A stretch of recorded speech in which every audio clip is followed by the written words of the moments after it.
By faith, Moses, when he was come to years, refused to be called the son of Pharaoh's daughter.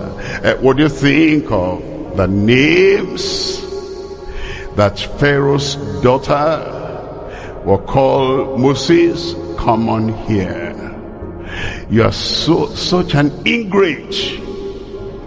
I saved you from the rivers. You should have died. And we gave you palatial education, training. And now you're denying us. And you refuse to be called my daughter. I fed you. I nurtured you. I paid your mother for taking care of you. And now you deny me completely. I'm cross with you. He had all that, and yet he refused. I pray when we need to refuse, we will refuse. What we ought to refuse, we will refuse. When I think about it, my principal, they labored. That was a school that taught us discipline. He was a militant person.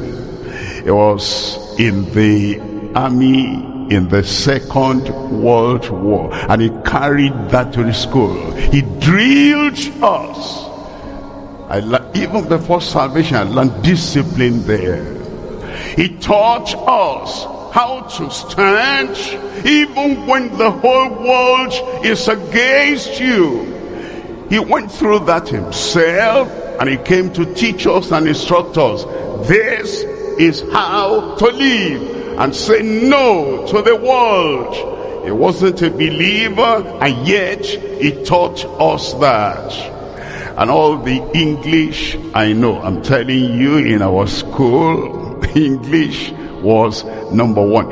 He taught us. The wife, a Briton, taught us.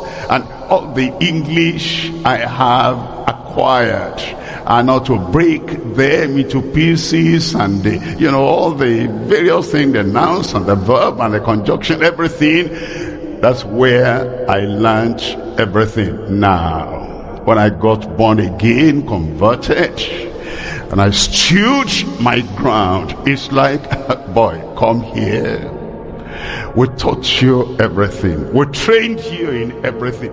We even sponsored you to higher institution where you had first class.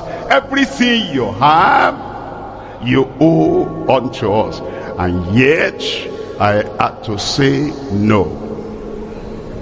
You will say no. That is how you can stand with your faith uncrushable, and you maintain the stature you ought to maintain without national approval.